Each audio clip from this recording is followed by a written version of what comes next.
रहीम। हाँ जी, सबसे पहले जितनी भी हमारे रोटेटिंग इक्विपमेंट है उसमें दो तरह के, सेंट्रीफ्यूगल और दूसरे कौन से? रेसिप्रोकेटिंग। तो हर जो रोटेटिंग इक्विपमेंट है उसके नॉर्मली हम लोग प्रोटेक्शन की बेयरिंग प्रोटेक्शन बोलते हैं और या बेयरिंग मॉनिटरिंग बोलते हैं। उसके लिए हम उसको वाइब्रेशन सिस्टम इंस्टॉल करते हैं। वाइब्रेशन सिस्टम एक ही कंपनी का अवेलेबल है, बेंटले निवाडा। यही कंपनी वर्ल्ड वाइड सप्लाई करती है। और पहले तो इसका आजकल 3500 सीरीज़, आजकल इसकी लेटेस्ट सीरीज़ वही है। इससे पहले मतलब 72, फिर 3000, 3300 और लेटेस्ट 3500 है। जो इसके सेंसर्स हैं वो सेम ही रहते हैं, लेकिन आगे प्रॉक्सिमेट्री सिस्टम और फिर आगे स्पेशली जो इसका मॉनिटरिंग और डिस्प्ले जो होता है इसका, मतलब ट्रांसमिट तो प्रॉक्सिमेट्री से फील्ड से करते हैं, लेकिन आगे जो इसका कंट्रोल सिस्टम है या डिस्प्ले सिस्टम है वो अपग्रेड हो गया है, जो मतलब 3500 सीरीज़ में स्मार्ट आ गया है। सबसे पहले इसकी सीरीज़ थी 7500, 7200, उसके बाद फिर आई 3000, 3000, फिर 3300, 300 और अभी जो 3500 अभी जो लेटेस्ट हुआ है। ठीक है। अब हमारे नॉर्मल मतलब वाइब्रेशन भी हम डिफरेंट तरीके से मॉनिटर करते हैं। नॉर्मल बॉडी वाइब्रेशन ऑलमोस्ट सभी इक्विपमेंट के साथ लगी होती है। बाकी जो बेयरिंग वाइब्रेशन होती है वो नॉर्मली जो बड़ी मशीन्स होती हैं उनके साथ यूज़ करते हैं। और उसमें दो जो हमारे एक्सेस हैं, यानी वाई एक्सेस और एक्स एक्सेस, वो दोनों पे हम लोग लगाते हैं, क्योंकि दोनों साइड पे हम शाफ्ट की मूवमेंट को मॉनिटर करना होता है। शाफ्ट क्योंकि बेयरिंग के अंदर घूमती है और बेयरिंग ही सबसे पहले डैमेज होगा अगर शाफ्ट में वाइब्रेशन ज़्यादा, वाइब्रेशन मतलब ये तो सिंपल है कि वाइब्रेशन होती क्या है, तो उसके लिए उसमें तो नहीं जाएंगे। वाइब्रेशन मतलब जो भी आपका एक पॉइंट ऑफ मूवमेंट है उसके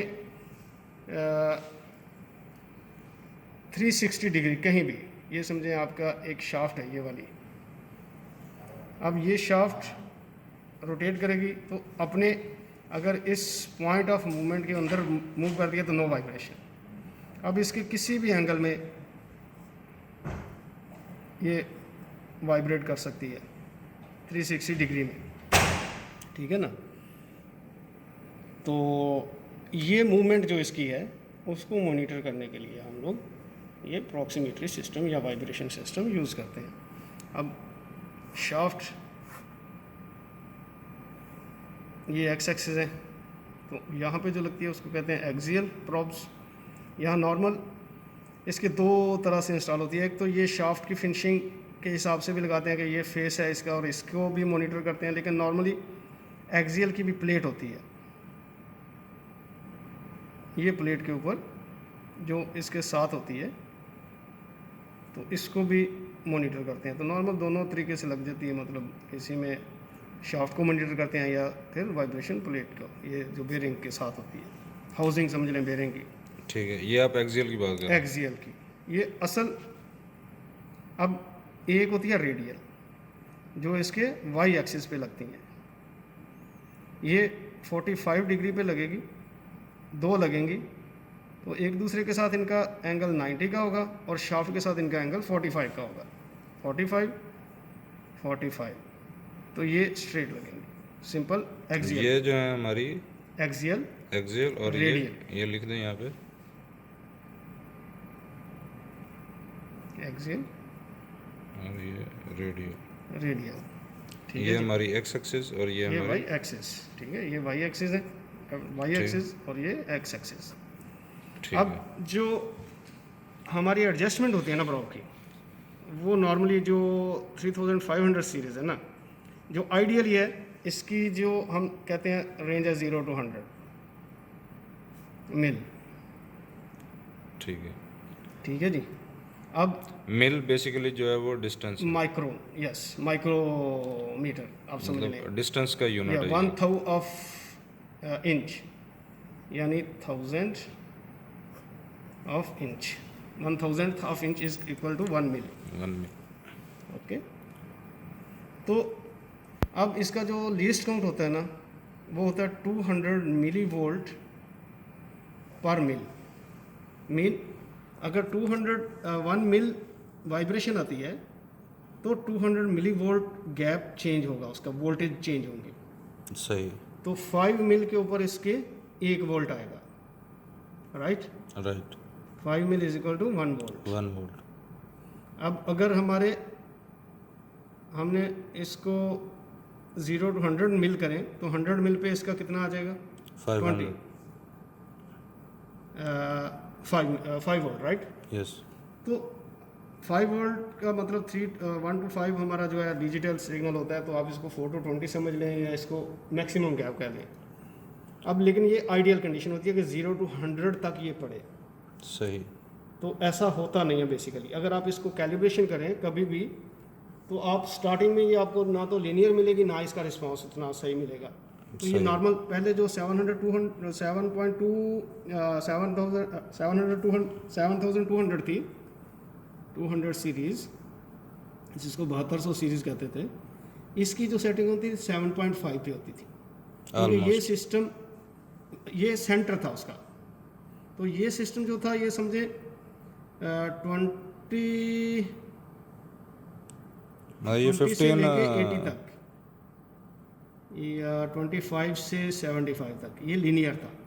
तो उससे नीचे और उसके ऊपर, यानी गैप कम हो जाए उससे या गैप उससे ज़्यादा हो जाएगा 80 से, तो ये नहीं बढ़ता था, लीनियर नहीं था।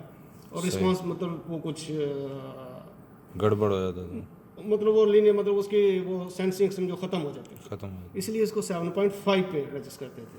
तो अभी हमारा जो सिस्टम है बहुत ज़्यादा एडवांस आ गया। सही। अब हम उसको बेसिकली 10 पे आना चाहिए, क्योंकि 0 to 20 इसकी रेंज बनती है। ये 0, ये 20 वोल्ट, ठीक है ना। तो 20 वोल्ट का हाफ निकालेंगे तो 10 वोल्ट आएगा। 10 वोल्ट आएगा, ठीक है जी। लेकिन अभी भी हम इसको 9.5 पे एडजस्ट करते हैं कि 5 उधर 5 उधर, ठीक है। 10 मतलब 10 to 90 हम इसको लीनियर, मतलब हम कह सकते हैं कि हमारी जो एक्यूरेसी है वो 90% है, या 10 to 90। तो 20 समझो 1 वोल्ट जो है प्लस माइनस हम छोड़ देते हैं। तो इसको अब सप्लाई जो होती है इसकी वो नेगेटिव में होती है, मतलब कॉमन होती है माइनस और प्लस माइनस। अब इधर से इसको आके लगती है सप्लाई और ये रिटर्न। 3 वायर ये कम होता है इसका कॉम्बिनेशन, और ये 3 वायर आगे लगती है प्रॉक्सीमेटरी पे, जो प्रॉक्सीमीटर होता है ना, सही, उसके ऊपर। प्रॉक्सीमीटर बेसिकली क्या होता है? प्रॉक्सीमीटर ये इसका समझ लो एम्पलीफायर भी है, प्रोसेसर भी है, इसका ट्रांसमीटर भी है। सही, ठीक है। अब जो भी आपका मतलब ये प्रॉक्सीमीटर को हम वोल्टेज देते हैं, ये रेडियो फ्रीक्वेंसी हाई जो फ्रीक्वेंसी है ना, वो सेंड करता है प्रोब को। सही। अब पहले प्रोब का हम फंडा समझते हैं, ठीक है। पहले हम इसको एक लूप बना के जो है वो ड्राइंग बनाते हैं लूप की। ये देखें, बस ये समझो हमारा अंदर मॉनिटरिंग सिस्टम है। सही। ये हमारा प्रॉक्सीमीटर है, प्रॉक्सीमीटर पे कोएक्सियल केबल होती है। सही। यहाँ पे इसका मतलब कनेक्टर होता है, और फिर आगे प्रोब, ये जो कि आगे मशीन पे बेरिंग पे लगी होती है। सही। ठीक है। इसकी ये टिप होती है। सही। अब प्रोब्स की भी मतलब डिफरेंट टाइप्स की हैं। सही। वो एज पर एप्लीकेशन है, जैसे सिरामिक्स है, हाई टेम्परेचर, रेटॉन है, या क्रॉसिव है, आपकी एक और होती है जो कॉमन नॉर्मल हम लोग यूज़ करते हैं, सिस्मिक नहीं सिरामिक्स होती है ना, वो सिरामिक्स होती है, हाई टेम्परेचर भी है। सही। तो ये मतलब 3 या 4 किस्म की इनका मटेरियल, जो टिप मटेरियल होता है ना, अंदर तो इसके सिंपल कॉइल ही होती है, मतलब बाउंडेड होती है सिंपल। अब इसको जब सप्लाई मिलती है तो ये मैग्नेट बन जाती है। सही। मैग्नेट बनती है इसके सामने, क्योंकि ये हमारी शाफ्ट जो है ये मेटल है। सही। ये मूव कर रही है, तो ये जनरेट करेगी, इलेक्ट्रोमैग्नेटिक फोर्स। सही। जो कि वोल्टेज जनरेट करेगी, जैसे सेम लाइक जनरेटर। सही। अब इसीलिए इसको नेगेटिव देते हैं, क्योंकि ये जो सिग्नल जनरेट करेगी और सप्लाई अगर सेम होगी तो ये ओवरलैप कर जाएगी। सही। आपको वो फिल्टर करने में मुश्किल होगी। अब सिंपली ये पॉजिटिव जो आपकी नेगेटिव सप्लाई है, पॉजिटिव जनरेशन है, तो वो सिंपली उसमें से मतलब माइनस होके आपको वापस। प्योर सिग्नल आपका मिल जाएगा। मिल जाता है, सही ठीक है, इसीलिए इसको नेगेटिव सप्लाई रखते हैं। सही। अब एक्सियल जो केबल होती है हमारी, वो हमें जो एडजस्टमेंट तो हम करते हैं गैप पे। बिल्कुल जैसे गैप बढ़ेगा गैप वोल्टेज बढ़ जाएंगे। सही। ठीक है, तो जैसे जैसे नज़दीक जाती जाएगी, क्योंकि वो नेगेटिव होती है, जितना नज़दीक जाएगी वोल्टेज ज़्यादा जनरेट होंगे, तो हमें वापस कम मिलेंगे। कम मिलेंगे। गैप कम होने से वोल्टेज कम होने से ये फॉर एग्जांपल अगर हमें -10 वोल्ट मिल रहे हैं और अगर हम उसको करीब लेके जाएंगे तो वो कम मिलते जाएंगे, कम होते -11 हो जाएंगे या -9, 7, 8 टच कर जाएगी तो 0 हो जाएगा। -0 वोल्ट हो जैसे जाएगा। जैसे गैप बढ़ता जाएगा वोल्टेज बढ़ते जाएंगे, इसलिए हम इनको गैप वोल्टेज भी कहते हैं। तो सही। ये डायरेक्टली प्रोपोर्शनल है विद गैप। गैप कम करने से कम होगी, ज़्यादा करने से ज़्यादा होगी। सही। ठीक है, अब जो हमारी रेडियल है ना, ये एक्चुअली सेंस करती है, इसका जो आउटपुट आती है वो AC आती है। सही। क्यों? रेडियल जो प्रॉब है ना, वो मतलब गैप मेजर नहीं करती, क्योंकि रेडियल जब आपकी वाइब्रेशन आती है ना, वो क्योंकि जितनी स्पीड से आपकी ये शाफ्ट घूम रही है, सपोज वो 4000 5000 RPM है, तो समझो उतने हर्ट्ज वो जनरेट कर रही है, जो भी वाइब्रेशन आपकी किसी भी एंगल पे आ रही है। सही। तो उसके लिए वो जो हर्ट्ज हैं, जो उसकी फ्रीक्वेंसी है, क्योंकि ये वाइब्रेशन मतलब इसको हम वाइब्रेशन बोलते हैं, ये सही। ठीक है ना। अब इसको ये समझो, ये वाइब्रेशन हमें 1 मिनट में 5000 टाइम मिल रही है। सही। अब इसका गैप कहाँ मेजर करेंगे? ये तो गैप तो ये कम ज़्यादा कम ज़्यादा कम ज़्यादा कम ज़्यादा, सही। ठीक है ना।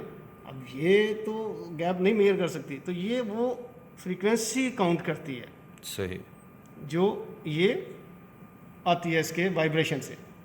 तो रेडियल जो है वो हमारी वो RF फ्रीक्वेंसी जो हमने उसको दी है, रेडियो फ्रीक्वेंसी से हम उसको मतलब सिग्नल देते हैं, तो ये फ्रीक्वेंसी मेजर करके AC सिग्नल जनरेट करती है। सही। तो वो इसका जो स्केल है वो 0 से स्टार्ट होता है। सही। जो एक्सियल का स्केल है वो सेंटर से स्टार्ट होता है, मतलब सही। वो प्लस माइनस दोनों साइड पे जाती है, वो गैप मेजर करती है। सही। कोई भी शाफ्ट आपकी कभी भी एक्सियल पे कभी ऐसे ऐसे नहीं चलेगी, सही। इम्पॉसिबल है।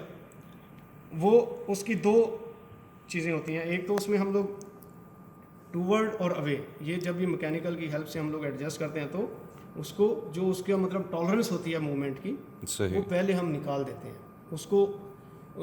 मतलब हम जब एडजस्ट करते हैं तो उसमें वो टॉलरेंस ऐड करके एवरेज निकाल के कितनी वो अवे जा सकती है, कितनी टूवर्ड्स द प्रॉब आ सकती है। हम प्रॉब को किसी भी पॉइंट पे फिक्स कर देते हैं, सपोज 8 वोल्ट 9 वोल्ट 10 वोल्ट कहीं भी, तो मैकेनिकल वालों से बोलते हैं कि भाई अभी इसको मूव करवाओ, वो टूवर्ड्स द प्रॉब मूव करवाएगा, अवे द प्रॉब मूव करवाएगा।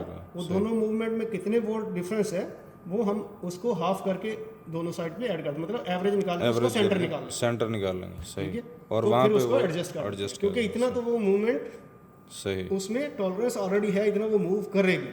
सही। नहीं करे तो नहीं करे, लेकिन उसमें इतनी मतलब टॉलरेंस है मूव करने की। सही। अब वो ये प्रॉब के मतलब टूवर्ड्स अवे, एक तो ये है, सही। एक है ये एंगुलर, थोड़ी ये टिल्ट होगी तो भी आपको ये एक प्रॉब के टूवर्ड्स चली जाएगी, 2 प्रॉब लगी हैं तो, और एक प्रॉब से अवे चली जाएगी, अवे चली जाएगी। ठीक है ना। सही। तो ये इधर एडजस्ट हो जाएगी, ये कभी भी ऐसे ऐसे नहीं करेगी, इतनी तो मतलब उसमें स्पेस नहीं होती। माइक्रोन में स्पेस होती है जो बेरिंग को, अगर बेरिंग को टच कर गया तो बेरिंग गया, मतलब हमारा vibration monitoring system bearing protection है, प्रोटेक्शन है बेसिकली। ठीक है। ये बेरिंग को डैमेज होने से पहले इसने ट्रिप करवाना है। सही। वो अगर एक सर्टन लिमिट से ऊपर चली जाएगी तो जितना वहाँ पे मतलब वो बेरिंग की टॉलरेंस है उससे कम इसकी लिमिट होती है ट्रिप की। सही। ठीक है, अब ये गैप वोल्टेज बताती है। सही। इसकी कैलिब्रेशन भी डिफरेंट स्टाइल से होती है, और इसका प्रॉक्सीमेटरी जो प्रॉक्सीमीटर है वो भी डिफरेंट होता है। सही। यानी हम इनको इंटरचेंज नहीं कर सकते, रेडियल को और एक्सियल को, एक्सियल को। दोनों का मॉनिटरिंग सिस्टम जो प्रिंसिपल है डिफरेंट है। सही। ठीक है, अब इसमें 2 चीज़ें ज़्यादा आम होती हैं, एक जो आपका एक्सटेंशन केबल है सही। उसकी भी रेजिस्टेंस फिक्स होती है, सही। उसके ऊपर मेंशन होती है आप जब भी चेंज करेंगे तो सेम से चेंज करें, सेम से नहीं तो रीडिंग चेंज हो जाएगी, बिल्कुल नहीं तो दोबारा आपको एडजस्ट करनी पड़ेगी।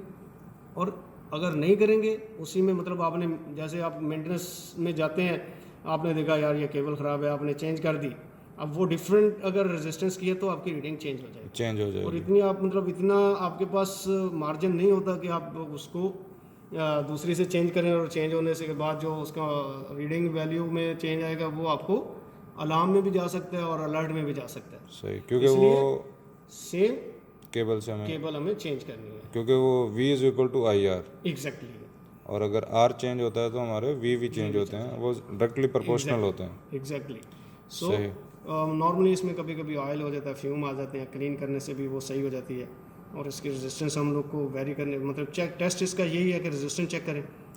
प्रॉब भी आपकी जो प्रॉब है बेसिकली ये कॉइल होती है, सिंपल है सही ना, तो इसकी रेजिस्टेंस भी फिक्स होती है, वो सही। चेक कर सकते हैं। ये केबल की चेक कर सकते हैं हम लोग।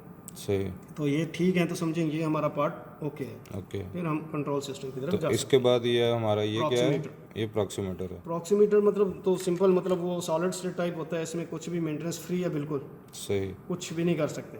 सही सिर्फ हम लोग को मतलब इनपुट आउटपुट देखनी है खलास, सही कि पावर आ रही है, सिग्नल जा रहा है तो ओके, नहीं है तो रिप्लेसमेंट है। सही। इसके अलावा फिर ये आपने लगाया फिर है आगे रैक। जाके उसका मॉनिटरिंग या कंट्रोल सिस्टम आ जाता है। सही, उससे ये जो 3 केबल्स आ रही हैं यहाँ पे, इसमें जो सेंटर वाली है वो कॉमन है, ये नेगेटिव अब सप्लाई इसमें जो और हमारा होता है प्लस। बेरिंग के साथ मतलब वाइब्रेशन के साथ साथ हम लोग टेम्परेचर मॉनिटरिंग करते हैं, स्पीड का होता है, सही, स्पीड ड्रॉप भी एक ड्रॉप भी होती है, होती है। वो किस तरह से काम और करती है? फिर हमारी की फेजर होती है, जैसे हमने बताया कि ये मतलब एक्सियल हमारी जो है वो एंगुलर भी हो सकती है, और जो हमारी रेडियल है वो भी हमारी 360 एंगल पे वाइब्रेट करती है।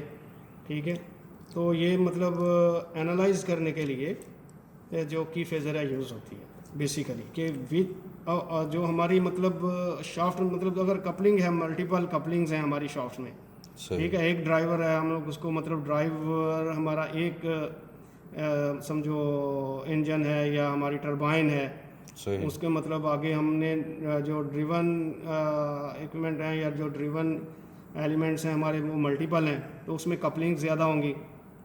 तो हर कपलिंग के ऊपर हमने फिर वो की फेजर लगा देते हैं कि कौन सी शाफ्ट है जो वाइब्रेट कर रही है, किस एंगल में जा रही है। मतलब अगर समझो सेंटर वाली है वो लेफ़्ट को खींच रही है, राइट वाली है वो राइट को खींच रही है, मतलब नेक्स्ट स्टेज वाली। सही तो वो जितनी कपलिंग्स हैं उसके हिसाब से उसको एनालाइज करने के लिए की फेजर यूज़ करते हैं। मतलब जो शाफ्ट की वाइब्रेशन है वो किस डायरेक्शन में है और किस पॉइंट पे है, सही उसको एनालाइज करने के लिए की फेजर यूज़ करते हैं। की फेजर नॉर्मली उसके लिए नोच भी होती है और ग्रूव होता है, मतलब सही। एक पॉइंट दिया जाता है जिसको वो एनालाइज या जिसको वो रीड करता है। उससे जो एक मतलब आपकी पीक आती है ना, वो पीक का जो शेप होती है उससे आपको पता चलता है कि ये हमारी वाइब्रेशन किस एंगल में जा रही है।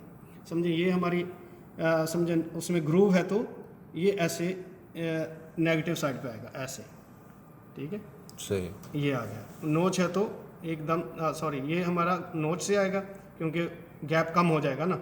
सही तो अगर उसमें ग्रूव है, जैसे ग्रूव मतलब ऐसा ये शाफ्ट है उसमें ग्रूव बना दिया, तो नोच समझे ये शाफ्ट है उसको ऐसे नोच बना दिया, तो ये पॉइंट पे हम लोग की फेजर लगा देंगे। तो ये फिर ऐसे मतलब शेप बनेगी इसकी एक कुछ, या ऐसे शेप बनेगी। अब जैसे ये वाइब्रेट करेगी तो ये जो इसकी पीक बन रही है इसकी शेप चेंज हो जाएगी। सही बेसिकली ये जो हमारे रोटेटिंग वाले हैं, रोटेटिंग इंजीनियर्स हैं, उनका काम होता है, या टेक्निकल वालों का काम होता है इसको एनालाइज करना। और सेकंडली जो हमारी की फेजर है वो स्पीड के लिए हम लोग यूज़ करते हैं, क्योंकि एक जो इसका रेवोल्यूशन होगा, एक रोटेशन होगी, उसमें एक पीक आएगी।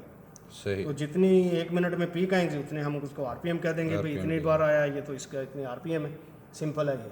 सही नॉर्मल जो हम लोग यूज़ करते हैं वो स्पीड गियर होता है, सही उसमें मतलब टीथ होते हैं, वो टीथ नंबर ऑफ टीथ जैसे 49 है या 42 हैं या 62 हैं 60 हैं, ठीक है ना। सही तो ये मतलब ये इसको स्पीड गियर ही कहते हैं। ये शाफ्ट के साथ लगा होता है, इसके ऊपर हमारी प्रॉब लगी होती है।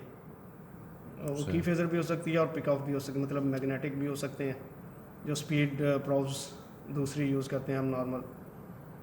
ठीक है।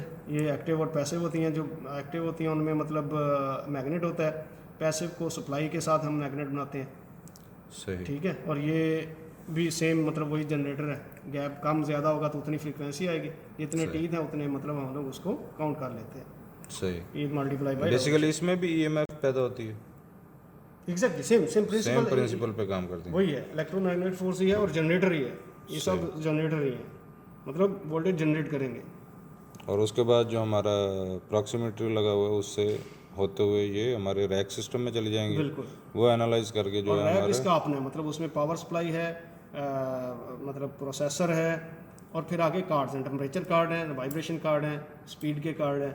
अब जो टेम्परेचर भी मतलब जो हमारा बेसिकली बेरिंग मॉनिटरिंग होता है उसमें टेम्परेचर और वाइब्रेशन दोनों होते हैं, दोनों होते हैं। इसलिए बेंटली नोएडा में दोनों कार्ड्स होते हैं, टेम्परेचर भी मॉनिटर होते हैं और वाइब्रेशन भी वाइब्रेशन मॉनिटर होते हैं। भी मॉनिटर होते हैं। तो उसमें हम लोग को बहुत ईजी है प्रोग्राम करना, मतलब सेम लाइक पीएलसी या डीसीएस या कोई भी हमारा जो मतलब आजकल स्मार्ट सिस्टम चल रहा है, कोई भी मतलब नेटवर्किंग का कोई भी सिस्टम है, सही। जस्ट उनको एड्रेस देना आपने कि कौन से चैनल में किस चैनल पे किस नोच पे क्या बोलते हैं उसको, नोड पे कौन सी वाइब्रेशन नोड पे लगाया है, तो वो जस्ट उसको आपने एड्रेस दे देना है, वो वहाँ पे उसका मतलब कन्फिगर हो जाएगा और आपको आउटपुट देना शुरू कर देगा। उसका डिस्प्ले अपना होता है, ये स्टैंड अलोन सिस्टम है।